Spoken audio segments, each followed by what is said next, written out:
আসসালামু আলাইকুম। আজকে আবার একটা নতুন ধরনের ভিডিও নিয়ে আসছি।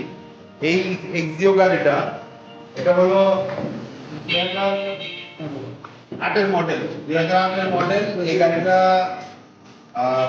আমি গিয়ার বক্সের কাজ করছি প্রায় 5 মাস হয়েছে। আল্লাহর মধ্যে চলতেছে, কোনো সমস্যা নাই। এই ভাই আজকে আসছে অন্য একটা কাজের জন্য। তো ভাইয়ের হলো ওনার গাড়ি, উনারই গাড়ি, উনি চালায় গাড়িটা। ভাইয়ের কাছে শুনেন কাজটা কিরকম হয়েছে। আসসালামু আলাইকুম। আমি জাহিদ, আমার বাসা বাড্ডা।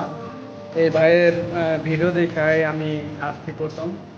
এই গাড়িটা আলহামদুলিল্লাহ 5 মাস প্লাস আর কি, 5 মাস থেকে 6 মাসের মাঝামাঝি এই কাজ করছি। আলহামদুলিল্লাহ সব কিছু ঠিকঠাক আছে। গিয়ার বক্সে কাজ সমস্যা ছিল, আমার ব্যাক গিয়ারে গাড়ি আগাইতো না। তারপরে ভাইয়ের সাথে যোগাযোগ করে আসছি, আলহামদুলিল্লাহ সব কিছু ঠিকঠাক আছে। এই আর কি।